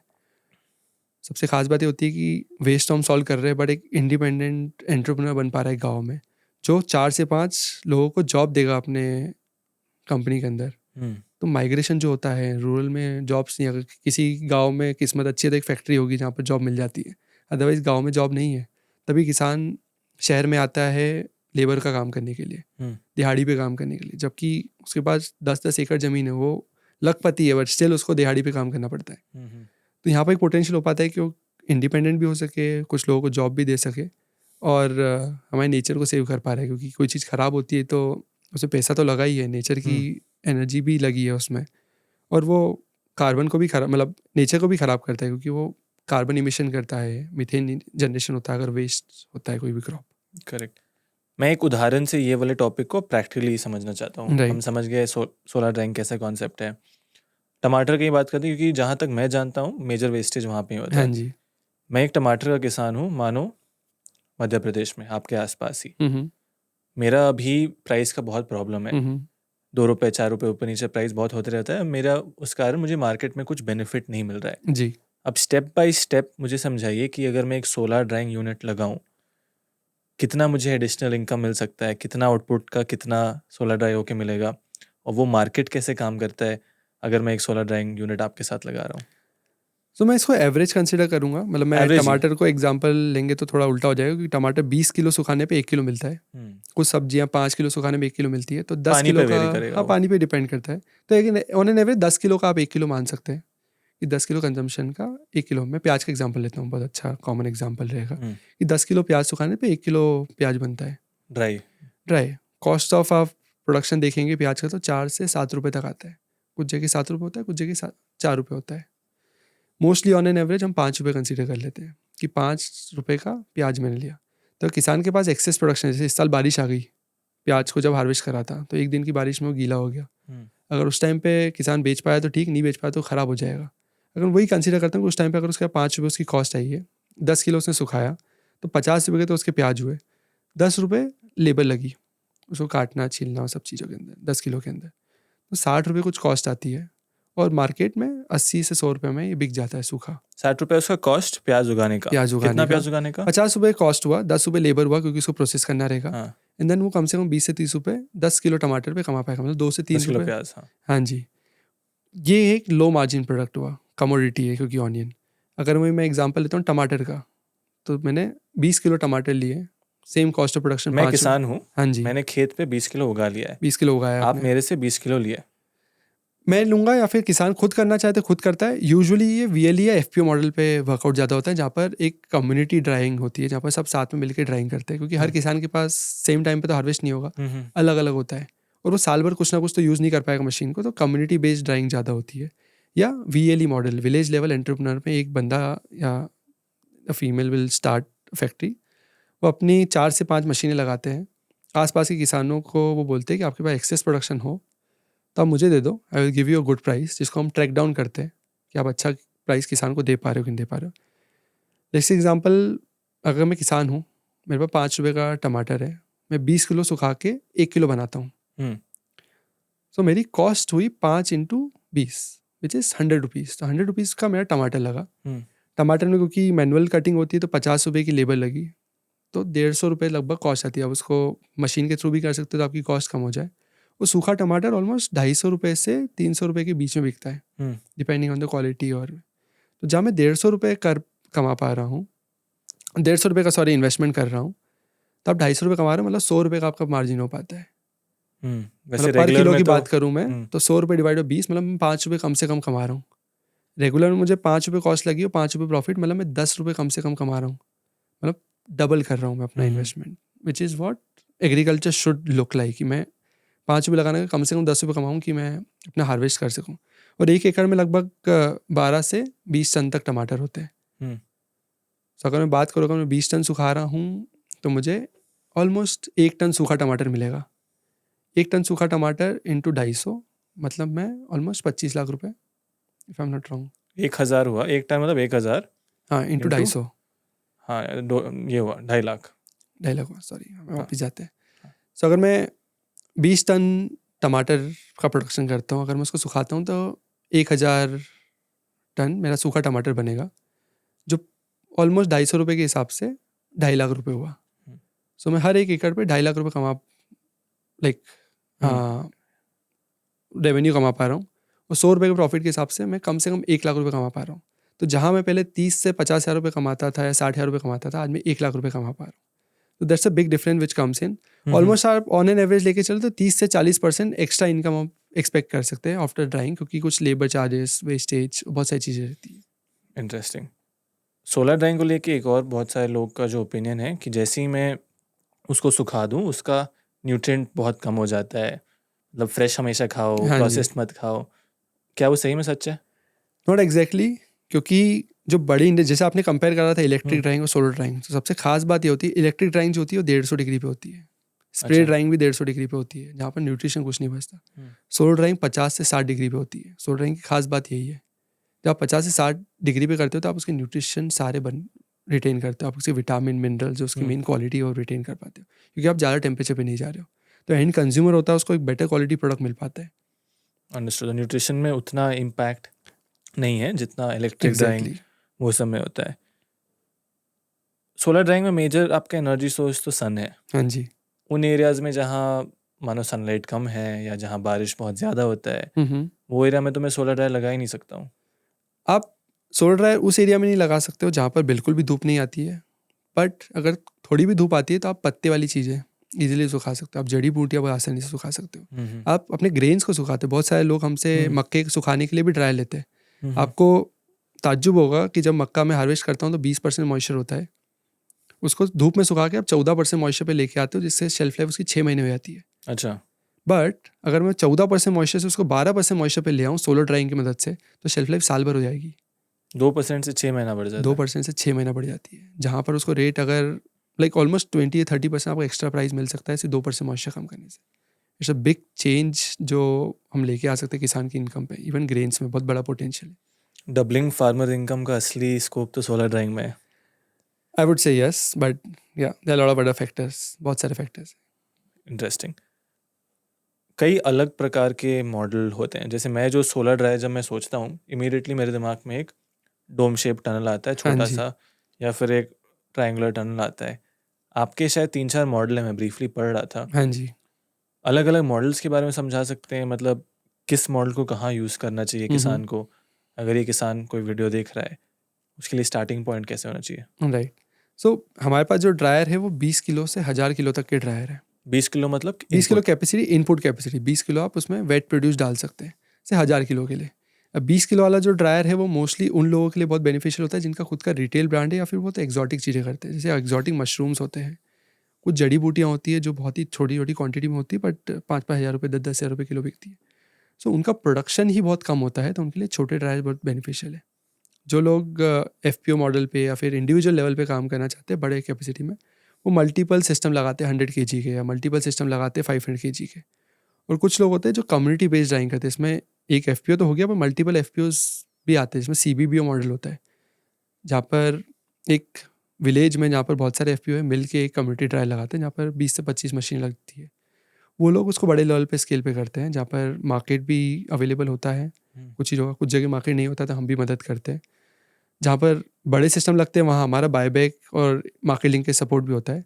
छोटे सिस्टम में हम यूजुअली मार्केट लिंकेज नहीं दे पाते क्योंकि हमारी बैंडविड्थ नहीं हो पाती, but usually 20 kilo 40 kilo 60 kilo के ड्रायर वो लोग लगाते हैं, इनका बाजार ऑलरेडी रहता है, या वो रिटेल कर रहे हैं, तो उनको छोटा प्रोडक्ट छोटी क्वांटिटी बेचनी है। जो जैसे सनड्राइड टमाटो, इनको 500 रुपये में रिटेल कस्टमर को बेच पाते हैं, तो वो लोग छोटे सिस्टम पे जाते हैं। VLU FPO बड़े सिस्टम के ऊपर जाते हैं, जहाँ पर उनको मार्केट लिंकेज का सपोर्ट चाहिए होता है। And then community based drying भी होती है, जहाँ पर सोशल NGOs या फिर social organisations also come forward. Interesting. And ये जो प्रोड्यूस, मतलब मानो कोई सोलर ड्रायर लगा रहा है, फिर से सवाल वही आता है कि मैं बेचूँ कहाँ? मंडी में तो शायद मैं जाके बेच नहीं सकता हूँ, मंडी में ना ही मुझे रेट मिलेगा, ना ही शायद उसका डिमांड है। राइट। मार्केट कहाँ है ड्राइड प्रोडक्ट्स का? हमें लगता है कि ड्राइड प्रोडक्ट ऐसी चीज़ जो हमको मार्केट में दिखती नहीं है, बट वो हर चीज़ के पीछे है। यू वोंट बिलीव, आप कल जब भी कोई ऐसा इंस्टेंट मसाला, छोले मसाला, सांभर मसाला लेने जाओ, उसका पैक खोलना और पीछे देखना, उसमें आपको दिखेगा टमाटो पाउडर इतना %, ऑनियन पाउडर इतना %, जिंजर पाउडर इतना %। वो सब चीज़ें होती क्या, हम घर पे सब्जी बनाते हैं तो हम फ्रेश अदरक, फ्रेश लहसन, फ्रेश टमाटर, फ्रेश प्याज डालते हैं, वो मसाले में ये सब चीज़ें से सूखी हुई रहती है। हम आजकल जिंजर लेमन टी पीते हैं, कैमोमाइल टी पीते हैं, रोज टी पीते हैं, ये सब चीज़ों के आप टी बैग आते हैं, टी बैग को आप जब ध्यान से देखोगे तो आप उसमें छोटे छोटे टुकड़े दिखेंगे अदरक के। मैं तो खुद पीता हूँ डेली। अच्छा, तो यू ऑलरेडी सीन, नेक्स्ट आप ध्यान से देखना, करेक्ट। दालचीनी मिलेगी आपको, अदरक मिलता है, बहुत सारी आजकल एक्जॉटिक टी आने लगी है, जहाँ orange T, mango T, pineapple T होती है।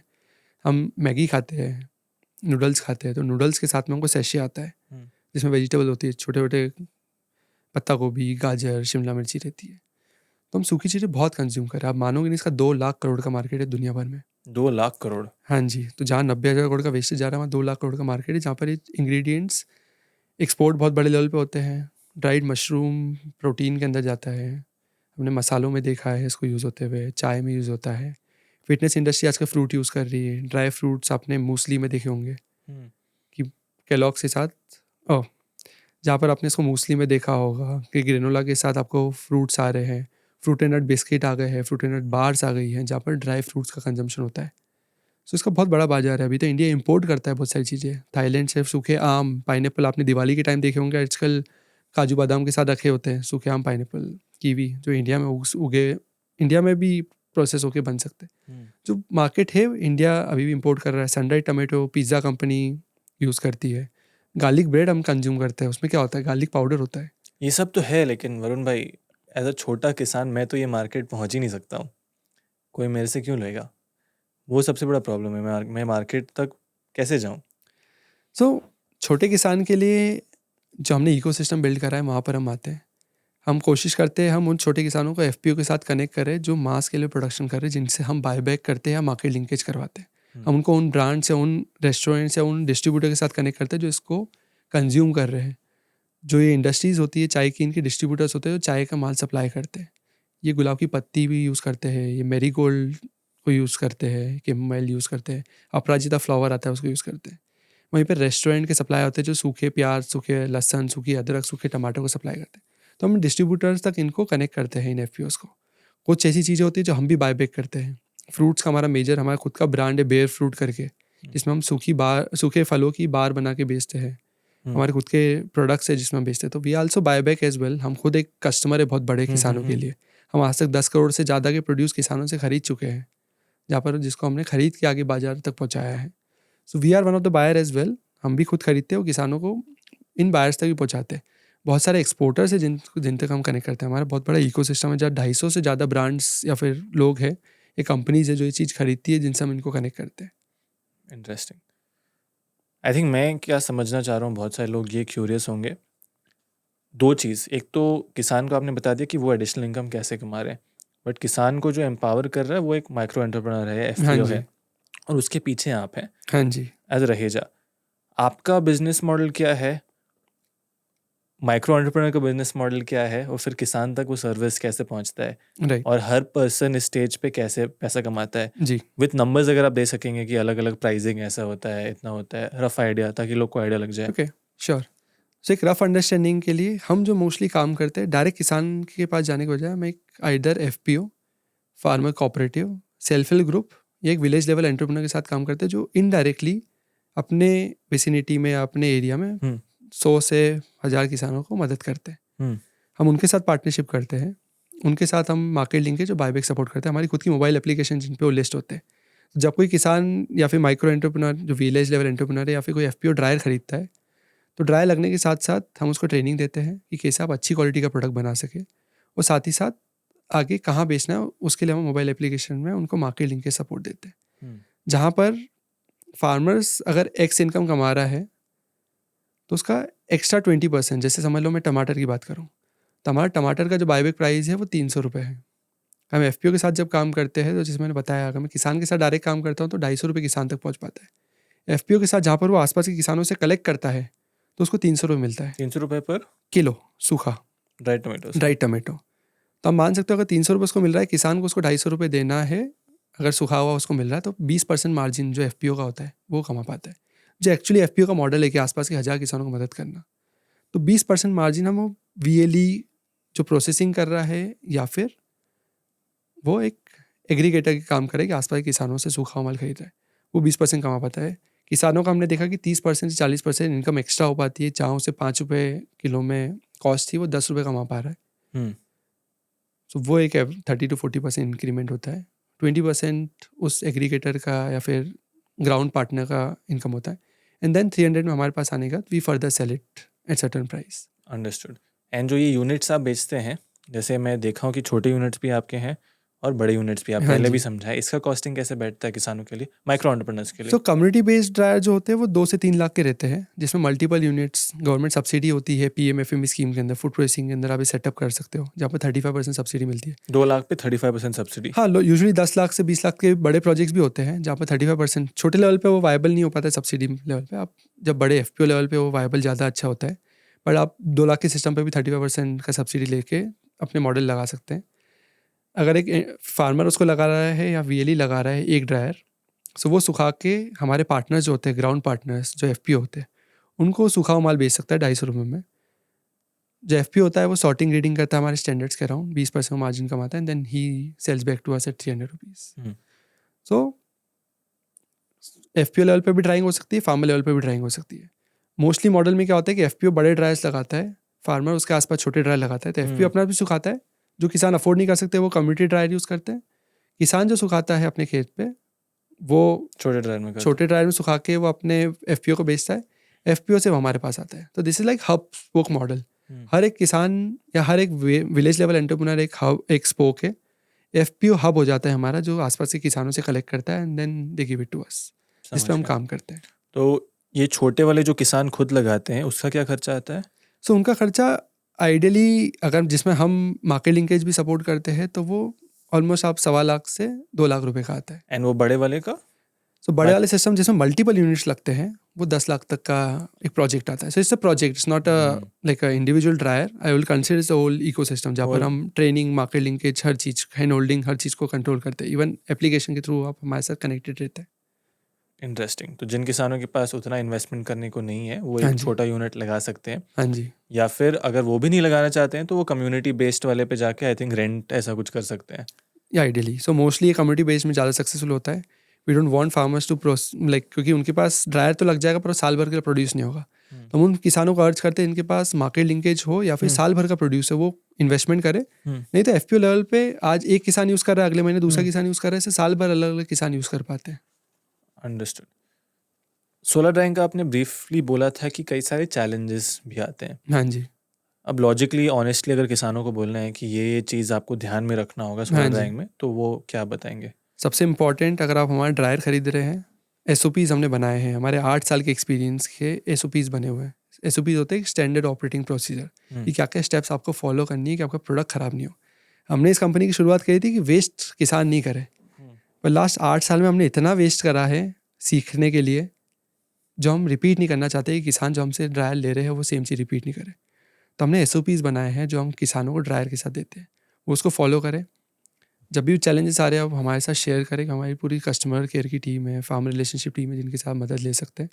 एंड देन SOPs लेने के साथ साथ हर चीज़ क्लाइमेट पे डिपेंडेंट है, सडन रेन से इट कैन अफेक्ट, तो उस टाइम पे क्या प्रोसीजर आपको फॉलो करने हैं वो सारे SOPs में हम देते हैं, जिसकी मदद से आप अच्छा क्वालिटी प्रोडक्ट लेके आ पाते हैं। ये ब्रीफली अगर मैं कट करूँ आपको, व्यूअर्स के लिए, शायद हर आदमी सोलर ड्रायर नहीं खरीदे, बट जनरल नॉलेज के लिए एक SOP का उदाहरण दे सकते हैं कि क्या क्या बेसिक चीज़ ध्यान में रखना चाहिए लोग को? सो बेसिक लेवल पे जो मैं SOPs की बात करूँ, सबसे ईजी ये है कि मैं सही टाइम पे काट के सुखा रहा हूँ कि नहीं सुखा रहा हूँ, मैं सही से काट रहा हूँ कि नहीं काट रहा हूँ, मैं एक प्रोडक्ट को कितने साइज़ का काट रहा हूँ, कितने टाइम पे निकाल रहा हूँ, कब निकालना है, कब पलटना है। एक साइंस होता है, हर चीज़ का एक साइंस होता है। सोलर ड्राइंग भी एक साइंस था जो हमने 8 साल में सीखा।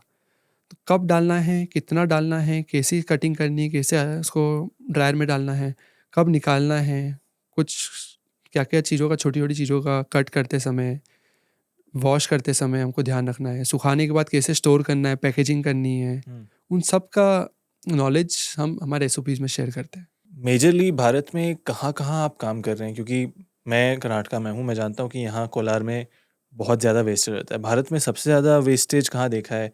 सबसे ज़्यादा ड्रायर्स आप कहाँ पे डिप्लॉय कर पा रहे हैं?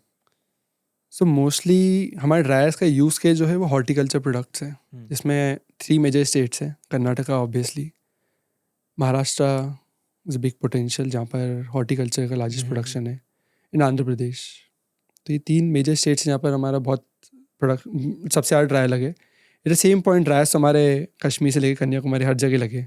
कश्मीर में एप्पल के किसानों ने लगाए हैं, जहाँ पर वो अखरोट को और बादाम को भी सुखाते हैं उसकी मदद से। हाँ जी, मतलब नट्स में भी यूज़ होता है, क्योंकि हार्वेस्टिंग के टाइम पे हर चीज़ में मॉइस्चर होता है। प्रिजर्व करने के लिए आपको लंबा, राजस्थान में सांगरी सुखाने के लिए यूज़ होता है, जड़ी बूटियाँ सुखाने के लिए यूज़ होता है, झारखंड और छत्तीसगढ़ के अंदर मछलियाँ सुखाने के लिए यूज़ होता है, महाराष्ट्र में, गुजरात में आम को सुखाने के लिए यूज़ होता है, आंध्र प्रदेश में, कर्नाटका में कोलार में, जैसे आपने बताया, टमाटर सुखाने में यूज़ होता है, मध्य प्रदेश में प्याज टमाटर के लिए यूज़ होता है, नॉर्थ ईस्ट में जहाँ पर आपको पाइनएप्पल मिलेंगे, बेटल नट होता है, नट्स को सुखाने में भी यूज़ होता है, इवन मसाले को सुखाने में, दालचीनी, हल्दी, अदरक, बड़ी इलायची, छोटी इलायची, इन सबको सुखाने में यूज़ होता है। सो अक्रॉस द कंट्री, रेगिस्तान में आपको सांगरी हो गई, ट्रॉपिकल फॉरेस्ट में फ्रूट्स हो गए, एरिड रीजन में सब्जियां और प्याज हो गए, और फॉरेस्ट एरिया में आपकी जड़ी बूटियाँ आ जाती है, और पहाड़ी इलाकों में आपके फल आ जाते हैं, एग्जॉटिक फ्रूट्स, कीवी हो गया, एप्पल हो गया, पेयर हो गया, एप्रिकॉट हो गया, उन सबको सुखाने में यूज आता है। अंडरस्टूड। आप कई सारे किसानों से मिलते होंगे रेगुलरली, हाँ जी। फील्ड पे जाते हो आप? हाँ जी। अभी तक क्या आपको लगा है, general out of topic, but किसानों का सबसे बड़ा, मतलब किसान क्या चाहते हैं, सबसे बड़ा प्रॉब्लम क्या है जो लोग वो सॉल्व करना चाहते हैं? मार्केट प्राइसिंग का ही है, डिमांड सप्लाई का है? सबसे बड़ा जो हमने प्रोटेस्ट में भी, इंडियन प्रोटेस्ट में भी ऑब्जर्व करा है, उनको एश्योरेंस चाहिए कि हम इतनी मेहनत कर रहे हैं, उसका हमको कुछ फ़ायदा मिल सके। नहीं तो क्या पॉइंट ऑफ व्यू है ऐसा बिजनेस करने का, क्योंकि एग्रीकल्चर इज अ बिजनेस। अगर हमको एश्योरेंस नहीं मिल पाएगा कि इतना हमको बाजार मिल जाए, वो सबसे बड़ा चैलेंज है, जो ऑब्वियसली बात है कि कोई कमिट नहीं कर सकता, गवर्नमेंट भी नहीं कमिट कर सकती, कोई बड़ा आदमी भी नहीं कमिट कर सकता। दैट्स वाई वो गैम्बल है ना। किसान बोल सकता है कि वो, किसान की भी डिपेंडेंसी है नेचर पे, हर बार मुझे सेम कंसिस्टेंट प्रोडक्ट नहीं मिलेगा, तो क्वालिटी नहीं मिलती है। बट वो इकोसिस्टम है जो धीरे धीरे करके बिल्ड हो रहा है, वेरी फील। क्या फूड प्रोसेसिंग के थ्रू आपको लगता है कि गारंटीड इनकम मिल सकता है किसान को? Food processing is a backbone, I would से, कि कुछ नहीं मिल रहा तो हम कुछ कमा पाए। फेंकने के बजाय, 1-2 रुपये में प्रोडक्ट फेंकने के बजाय मैं उसको 5-10 रुपये तो कमा सकूँ, तो दिस लाइक अ बैकबोन। कुछ नहीं कमाने से अच्छा we are able to process it. Processing का मार्केट धीरे धीरे करके बढ़ रहा है इंडिया में, इट इज़ बिग, 20-30 हज़ार करोड़ का मार्केट है सूखे उत्पादों का, बट अभी बहुत दूर है। हमारा फ्रेश कंजम्पशन ज़्यादा है, हमारी एक्सपेक्टेशन ज़्यादा है, पर जितना ज़्यादा हम देख रहे हैं लोग बाहर कंजम्पशन कर रहे हैं, उतना ज़्यादा प्रोसेस्ड प्रोडक्ट का कंजम्पशन बढ़ते जा रहा है। यहाँ पर हेल्दी अल्टरनेटिव चाहिए लोगों को। लोग बाहर जाते तो उनको आजकल जवार की रोटी, रागी की रोटी चाहिए।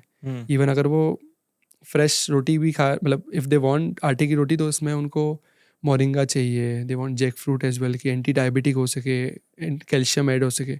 सो fortifying is a big potential as well, जहाँ पर मोरिंगा का पाउडर सुखा के हम आटे में डाल के फोर्टिफिकेशन कर सकते हैं, कि उसकी क्वालिटी बेटर कर सकते हैं। तो अब जब एक नॉर्मल कंज्यूमर बाहर जा रहा है तो वो एक्सपेक्ट करता है कि मुझे घर से बेटर कैसे मिल सके। घर से बेटर सिर्फ केमिकल डाल के, ऑयल डाल के, पाम ऑयल डाल के नहीं होता है। ये मसालों के साथ, इवन मोरिंगा, जैक फ्रूट मैंने बताया, आजकल वीट ग्रास का कंजम्पशन होता है, स्पिरुलिना का कंजम्पशन होता है, which is making it. Beetroot का हम कितना कंजम्पशन देख पा रहे हैं, बीटरूट पास्ता बन रहा है। सो लोग हेल्दी अल्टरनेटिव के पीछे जा रहे हैं जहाँ पर नेचुरल प्रोडक्ट्स का कंजम्पशन बहुत ज़्यादा बढ़ रहा है। हम इम्पोर्ट डिपेंडेंसी कम कर रहे हैं, तो हम चाह रहे हैं कि लोकल लेवल पे हम क्या प्रोडक्शन कर सकें। एवोकाडो का हम खुद कर रहे हैं, टमाटर हम लाइक ऑब्वियसली बात है कि हम सुखा के इटली से जो हम इम्पोर्ट कर रहे हैं टमाटो, उसका हम इम्पोर्ट ऑब्वियसली बात है हम कम कर रहे हैं, इंडिया में प्रोडक्शन कर पा रहे हैं। So we feel there is a big future out there. Government intervention है, सेल्फ इंडिपेंडेंट हम नेशन बना रहे हैं, आत्मनिर्भर लोग बना रहे हैं, तो एवरीथिंग इज़ कनेक्टिंग टुगेदर। लोग आत्मनिर्भर होंगे तो ड्रायर की मदद से they are able to create employment, solar dryer की मदद से। तो we feel food processing is not just to solve food waste problem, post harvest losses solve होंगे, बट वो 4 और प्रॉब्लम सॉल्व कर रहे हैं। वो एम्प्लॉयमेंट जनरेट कर रहा है, वो इंडिपेंडेंट बना रहा है, आत्मनिर्भर बना रहा है लोगों को। We feel it's not just एक इकलौती चीज़ नहीं है, हम बहुत सारा लाइक इम्पैक्ट कर पा रहे हैं सिर्फ सोलर ड्रायर की मदद से। आपने मेंशन किया था कि 35% गवर्नमेंट सब्सिडी दे रही है। एक बार उस पर टच बेस करने के लिए, अगर मैं एक किसान हूँ तो किस प्रकार का गवर्नमेंट सपोर्ट मुझे मिल सकता है सोलर ड्रायर लगाने के लिए? सो ना ही सिर्फ सोलर ड्रायर, आप फूड प्रोसेसिंग में कुछ भी करना चाहते हैं तो PMFME स्कीम है, government ministry of food processing की स्कीम है PMFME, जिसकी मदद से आप 35% सब्सिडी ले सकते हैं अपने फूड प्रोसेसिंग फैक्ट्री में, जिसमें सोलर ड्राइंग भी इंक्लूडेड है। अच्छा, तो किसी भी प्रकार का फूड प्रोसेसिंग के लिए हाँ जी, 35% है। हाँ जी, और सोलर ड्राइंग उसमें भी आता है। हाँ जी, तो यानी 10 लाख का मैं सोलर ड्रायर लगा रहा हूँ तो 3.5 लाख सरकार सब्सिडी, हाँ और जी। 1 करोड़ का अगर मैं फैक्ट्री लगा रहा हूँ तो उसमें 35 लाख सब्सिडी। हाँ, डिपेंड करता है size of the project as well. जैसे कैप PMFME में 10 लाख की कैप है, बट बड़े प्रोजेक्ट्स भी आते हैं तो इन अदर स्कीम आप बड़े प्रोजेक्ट्स में अप्लाई कर सकते हैं, जहाँ पर 25 से 35% तक सब्सिडी मिलती है। At the same point government banks भी सपोर्ट करती है, तो किसान को सिर्फ 10% इन्वेस्टमेंट करना है, 35% सब्सिडी मिलेगी और 55% 55% बैंक लोन मिलता है। तो अपफ्रंट इन्वेस्टमेंट से 10% होता है, बाकी धीरे धीरे करके EMI की मदद से वो like they can recover the. काफ़ी इंटरेस्टिंग। केवल कमिंग बैक टू यू, 28 साल आपका उम्र है, एंड मुझे लगता है कि काफ़ी आपको रिकग्निशन और इम्पैक्ट आपने क्रिएट कर लिया है। काफ़ी हम्बल है आप, keeping that in mind. Thank you. Shark tank पे आप गए, वहाँ पे था Forbes 30 under 30। How does that feel? Do you feel कि इम्पैक्ट ऑलरेडी क्रिएट हो चुका है कि अभी बहुत आगे बढ़ना है? एक जैसे मैंने बताया 90,000 करोड़ की प्रॉब्लम है, हम लिटरली 0.1% भी सॉल्व नहीं करे अभी तो। अभी बहुत दूर जाना है। अभी तो हमने सीखा है कि प्रॉब्लम सॉल्व होगी कैसे। 8 साल तो हमको R&D में लगे। अब एक्चुअल काम चालू होगा जहाँ पर लोग हमारे इस इकोसिस्टम, जो हमने टेक्नोलॉजी बनाई है एडवांस, जो हमने ट्रेनिंग प्रोग्राम बनाए हैं, जो हमने मार्केट लिंकेज बनाए हैं, जो हमने ब्रांड बनाया है हमारा, उसको यूज़ करके इसका इम्पैक्ट ले पाए। तो आई फील कि अब तो स्टार्ट हुआ है, अब तो शुरुआत हुई है इस इकोसिस्टम की। और इवन बहुत अवेयरनेस बढ़ी है। कोविड के बाद, लॉकडाउन के बाद हमने सबसे बड़ी अवेयरनेस बढ़ी है, क्योंकि हमने सबसे वर्स्ट सिचुएशन देखी है 100 साल की, जहाँ पर कोई बाजार नहीं था। आज तक ऐसा कभी नहीं हुआ कि बाजार बिल्कुल बंद हो चुका है। तो वहाँ पर किसानों ने वर्स्ट सिचुएशन देखी, जहाँ पर फूड प्रोसेसिंग को एज अ स्टेप लिया जा रहा है। तो वी फील अब तो हमारी शुरुआत हुई है। 2-3 साल में हमने बहुत पीक देखा है, हमने बहुत सी सक्सेस स्टोरी बनाई है। कश्मीर में जैसे बताया, हमने एप्पल सुखाया। मणिपुर के जंगलों में हमने केले सुखाए, 2 रुपये में फेंके जा रहे थे। मणिपुर के रिमोट एरियाज़ में हमने पाइनएप्पल सुखाया। अरुणाचल के पहाड़ों पे हमने कीवी को सुखाया। गुजरात में मछली, जो बॉम्बे डक फिश होती है, उनको हमने सुखाया, जो पहले फेंकी जा रही थी या ख़राब हो रही थी। तो हमने बहुत सारी सक्सेस स्टोरी क्रिएट करी, हमने मॉडल क्रिएट करे, जिससे कि इंसान इंस्पायर होकर फूड प्रोसेसिंग को as a business profession, as a side income देख सके। Very very interesting.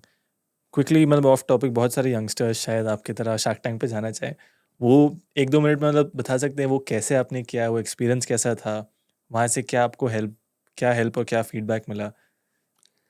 So Shark Tank like it was unbelievable experience. First of all, आप ड्रीम करते हो, हम बचपन से देखते आ रहे Shark Tank, US Dragons Den चलता है UK में। मैं ऑलमोस्ट 10 से 15 मैंने सीन सारी वीडियोस देखी हुई है। तो मैजिकल था ही, ड्रीम था शार्क टैंक में जाना। सबसे इंपॉर्टेंट था 5 ऐसे शार्क्स के सामने अपने बिजनेस आइडिया को देना, जो commercially oriented, at the same point they have emotional attachment for the farming. हर किसी को होता है, हर कोई किसान का शिफ्ट देखना चाह रहा है। तो सबसे बड़ा इंसाइट था मेरे लिए शार्क टैंक का वो था कि how we can build this business as a corporate business, not as a social enterprise, क्योंकि ये सस्टेनेबल होना बहुत ज़रूरी है। अगर मैं अभी 1 लाख किसानों के पास हूँ, मुझे 10 करोड़ किसानों को सपोर्ट करना है, तो मुझे सस्टेन करना बहुत ज़रूरी है। मुझे मेरा अगर गलत कोई स्टेप जाती है तो मेरे पीछे 5,000 किसानों की फैमिली डिपेंडेंट है मुझ पर। I have to make sure कि whatever step I take it has to be sustainable. मेरे लिए तो ठीक है क्योंकि मैं कुछ और कर लूँगा, पर किसानों के लिए जो 5,000 फैमिली ने मुझ पर सपोर्ट करा है, उनको भी सपोर्ट करना मेरे लिए बहुत ज़रूरी है। सब से मेरे इनसाइट बहुत इंपॉर्टेंट थी। शार्क्स ने बहुत सारी चीज़ें मुझे शेयर करी which was very much helpful. आगे भी हमारी बहुत अच्छी बात हुई थी कि हम हमारे ब्रांड को कैसे बिल्ड कर सके, कैसे किसानों की स्टोरी हम कंज्यूमर तक पहुंचा सके। आजकल हमारी बेयर फ्रूट की ब्रांड हमारी वेबसाइट पे, अमेजोन पे, स्विगी पे बहुत अच्छे से बिकती है, क्योंकि वो अवेयरनेस, वो इमोशनल ब्रांड इमेज जो किसानों के लिए जो लाइक इमोशनल सॉफ्ट स्पॉट है हर हिंदुस्तानी के अंदर, उससे बहुत इम्पैक्ट हुआ है। काफ़ी इंटरेस्टिंग कि मतलब उस लेवल पे भी लोग किसानों के लिए, किसानों को भी सपोर्ट कर रहे हैं। वो सुन के काफ़ी आई होप किसान भी मोटिवेट हों। बहुत सारे एंटरप्रेन्योर्स इस फील्ड में बिजनेस भी स्टार्ट करना चाहते हैं, स्टार्टअप स्टार्ट करना चाहते हैं, फूड प्रोसेसिंग में, चाहे एग्रीकल्चर में। राइट। आप 2-3 स्टार्टअप किए हो, फोर्ब्स 30 मतलब कुछ रिकग्निशन तो मिला होगा, कुछ एक्सपीरियंस रहे होंगे। उन लोगों को जो एग्रीकल्चर में नया स्टार्ट करना चाहते हैं, उनको आप क्या एडवाइस देना चाहेंगे, और क्या कुछ गलतियां हैं जो उन्हें नहीं करना चाहिए?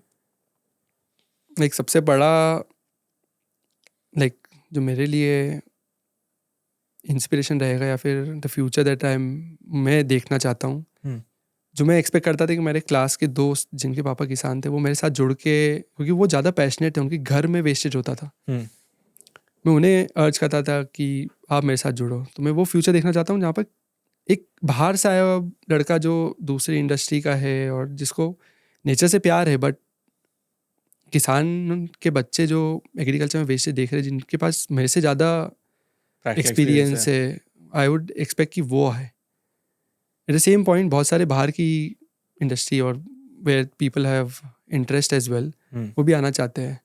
आई वुड से यहाँ पर 3 की इंसाइट जो मैं देना चाहूँगा, जो मेरे लिए सबसे इंपॉर्टेंट थे, वो थे 3P जो मैं फॉलो करता हूँ लाइफ के अंदर: पैशन, परसिस्टेंस और लाइक पेशेंस। अगर आपको पैशन है इस सेक्टर का, किसानों के साथ काम करना चाहते हो, दैट्स व्हाई आई अर्ज दोज विलेज लेवल यूथ्स कि आप आओ। अगर पैशन जितना ज़्यादा है उतना ज़्यादा आप दूर जा पाओगे। तो सबसे पहले पैशन होना इस इंडस्ट्री के लिए बहुत ज़रूरी है। मेरे लिए food waste was a passion, तो मैं इस चीज़ों में 8 साल डटा रहा। बहुत अप्स एंड डाउन थे, इट वॉज हार्ड जर्नी। बहुत बार ऐसा हुआ कि मैं किसानों की सपोर्ट करना चाह रहा था, बट मैं खुद फेल हुआ बहुत बार। तो अनटिल आपका पैशन नहीं होता, it's one of the hardest sector. इतना रिकॉग्नाइज भी नहीं है, कोई यूनिकॉर्न नहीं है, तो इतना कूल सेक्टर नहीं है।